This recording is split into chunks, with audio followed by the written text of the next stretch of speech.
Les pieds dans le plat. Cyril Hanouna. Alors Patrice Lecomte, quand on pose la question à des gens de votre entourage, des amis, quel est un de vos traits de caractère, il y en a un qui est que vous avez une qualité extraordinaire, c'est que vous êtes un formidable raconteur de blagues. Vous avez toujours une blague sous le coude. Et vous avez même un jeu avec Jean Rochefort, c'est que dès que vous avez une bonne blague, vous l'appelez tout de suite au téléphone pour lui raconter la blague. Et il paraît même qu'une fois, vous l'avez entendu au bout du fil tomber de sa chaise, tellement la blague était folle. Alors, on est assis sur notre chaise. Est-ce que vous vous souvenez de cette blague, Patrice Lecomte ? Là, vous lui mettez la pression. La blague qui a failli flinguer Jean Rochefort, elle est trop longue à raconter. Enfin, j'ai peur qu'elle soit trop longue, mais je l'adore. Enfin, comme vous voulez, vous avez 2 minutes. On a toujours 2 minutes pour une bonne blague. Alors, sachez 2 minutes pour une bonne blague. Et c'est l'histoire d'un compositeur maudit. Qui écrit dans sa chambrette, sous pente, 7e sans ascenseur, qui écrit des sonates, des symphonies, des concertos, des concerti, tout ça. Il n'a jamais été joué, jamais publié, jamais... Et un jour, le téléphone sonne, le téléphone qu'on n'a pas encore coupé. Et c'est une compagnie de films qui dit, écoutez, voilà, on met un film en chantier, on produit un film, on connaît votre travail, il ne demande pas comment vous connaissez mon travail, il est trop content. Et votre concerto numéro 5 nous plaît beaucoup et nous aimerions en acheter les droits, surtout le 3e mouvement, pour un film que nous mettons en production. Et lui, trop content, dit oui, très bien, pourquoi pas. Enfin bon, il raccroche, il saute au plafond de joie. Et il n'a plus aucune nouvelle de cette compagnie de distribution. Et puis, quelques mois plus tard, il apprend que le film en question va sortir mercredi prochain. Alors, il se renseigne, il achète l'officiel des spectacles, qui est un peu moins cher que Pariscope, et puis il voit que ça se joue du côté Strasbourg-Saint-Denis, dans une seule salle. Oui. C'est bizarre, mais bon, il y va, il entre comme ça, et dans la salle, il est un peu en avance, dans la salle, il y a juste un couple, des gens, des retraités, qui sont assis au milieu de la salle, et il s'assied juste derrière eux, en disant la salle va se remplir, c'est pas possible autrement, et la salle s'assombrit, ne se remplit pas, et le film commence. C'est un film pornographique, mais épouvantable, avec des gens qui s'enfilent par tous les trous, dans toutes les pièces du château, en fait quelque chose de dantesque.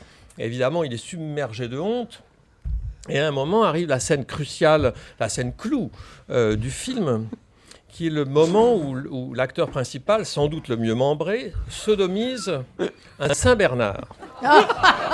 Et à ce moment-là, retentit le mouvement numéro 3 du concerto de notre ami, qui est submergé par un tsunami de honte, mais malgré tout, la fierté l'emporte sur la honte, et il tape sur l'épaule des gens qui sont devant lui, et il dit « C'est ma musique !»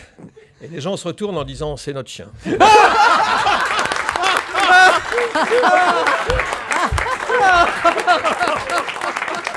Il y a de quoi tomber de sa chaise. Et là, ce jour-là, au téléphone, j'ai cru qu'on avait perdu Jean Rochefort. Elle est exceptionnelle. Parce qu'on sait vraiment pas où on va. Et là, on reconstitue tout. On comprend pourquoi il y a 3 personnes dans la salle. Reconstituez pas tout quand même. C'est bon.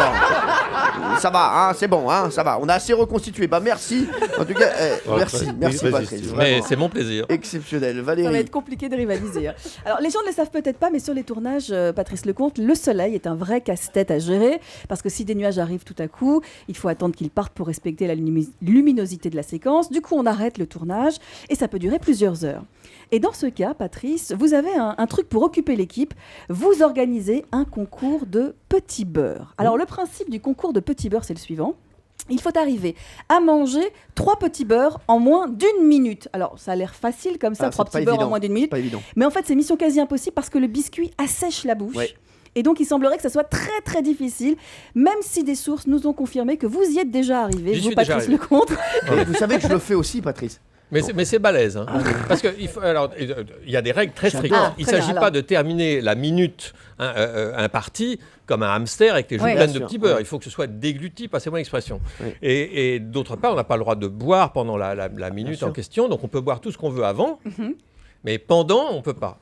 Donc il veut se remplir la bouche de salive avant. Et tout le monde dit c'est 3 petits beurres, c'est tout ma gueule, etc. Et c'est impossible. Allez-y. C'est très dur. Mais vraiment, les petits beurres lus, parce que les petits brins, Oui. C'est trop facile, c'est plus Je sec. sais, Les je- petits beurres lus. Moi, j'ai démarré avec des petits brins, puis après, je suis parti sur les petits lus. Et c'est vrai qu'aujourd'hui, ça se Les passe très grandes bien. Mais Et vous aimez tellement ce jeu que vous l'avez intégré dans un de vos films. Oui, Hein, on le retrouve dans Voir la mer, où Pauline Lefebvre. oui, oui. Et elle réussit à le faire, hein, d'ailleurs. Elle a réussi à le faire. Mais on va, Pas on mal. va Mais vraiment, on avait un peu bidonné les petits Ouais. beurres. on va vraiment s'amuser quand vous allez dans l'émission de Cyril. Ah oui, c'est ça.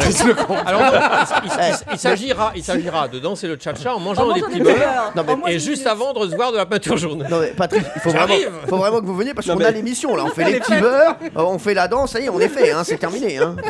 On l'a. Amanda Lear. Mais moi, j'ai fait de nombreuses recherches et puis j'ai découvert une chose qui m'a beaucoup surprise, c'est que vous êtes un grand fan de Groucho Marx. Oui. Les Marx Brothers, donc Groucho, celui qui a la grosse moustache noire peinte là. Et donc vous êtes tellement fan de lui que vous avez son effigie partout, sur des assiettes, des cendriers, dans vos chiottes, etc. Et ça m'a vraiment beaucoup fasciné, cette fascination que vous avez. Et alors vous dites que ce qui vous plaît chez Groucho Marx, c'est sa manière irrévérentielle qu'il avait de parler aux gens. C'est vrai qu'il Oui, avait c'est-à-dire que toujours il a- son souffre-douleur, c'était une dame. Oui, qui actrice, était jouée voilà. par Marguerite Dumont. Et... Absolument, qu'il Mais insultait copieusement. J'adorais la manière presque élégante qu'il avait de se foutre des gens, quoi. Et sans doute, mais on en cite comme de Guitry, comme de Courteline, Oui, etc. On tous cite ces tout le temps bons mots. des phrases à l'emporte-pièce merveilleuses. Mais c'est celle que j'adore par-dessus tout, mais par-dessus tout, il avait pris congé d'une maîtresse de maison après un dîner un soir. Et il a dit merci madame, j'ai passé une excellente soirée, mais ce n'était pas celle-ci. Ouais. Et alors, du coup, j'ai Amanda. retrouvé dans les archives une interview de vous sur la chaîne Cato, en 2003. Et voilà ce que vous disiez. Je ne suis pas collectionneur de Groucho Marx sous toutes ses formes. J'ai 2-3 photos de lui qui m'amusent. Non, l'idéal, vraiment, si c'était près d'un coup de folie, ce serait que je me fasse tatouer son portrait sur la fesse gauche, par exemple. Alors ça m'a beaucoup interpellé, l'histoire du Il portrait faut sur le la baisse fesse mon gauche. Surtout que 6 ans plus tard, en 2009, dans une autre interview sur France 2, vous avez déclaré ça. Je pense être la seule personne au monde à avoir tatoué sur une partie du corps un portrait de Groucho Marx. Donc, vous pensez Mais je ne peux pas vous le prouver. que tout ça me turlupine beaucoup depuis que je l'ai su. Donc, je vous pose aujourd'hui la question, avez-vous un portrait de Groucho Marx tatoué sur la fesse gauche? Et si oui, puis-je le voir? Non, tout ça est totalement bidon. J'ai inventé tout ça de toutes pièces pour vous amuser.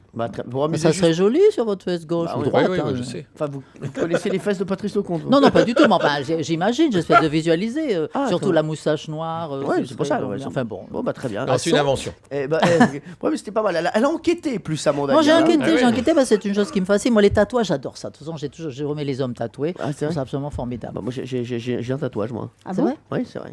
Ah, vous connaissez l'histoire du Black qui a un tatouage, un Jamaïcain.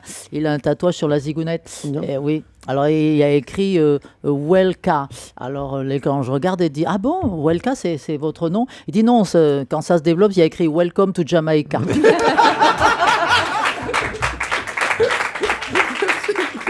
Allez, qui avait la meilleure info, Pierre Ça, Bellemare? Bon. C'est très difficile encore, là. Mais Mais je trouve que la première histoire était quand même assez voilà. extraordinaire. Europe 1, les pieds dans le plat, Tous les jours, 10h30, 12h30. Cyril Hanouna.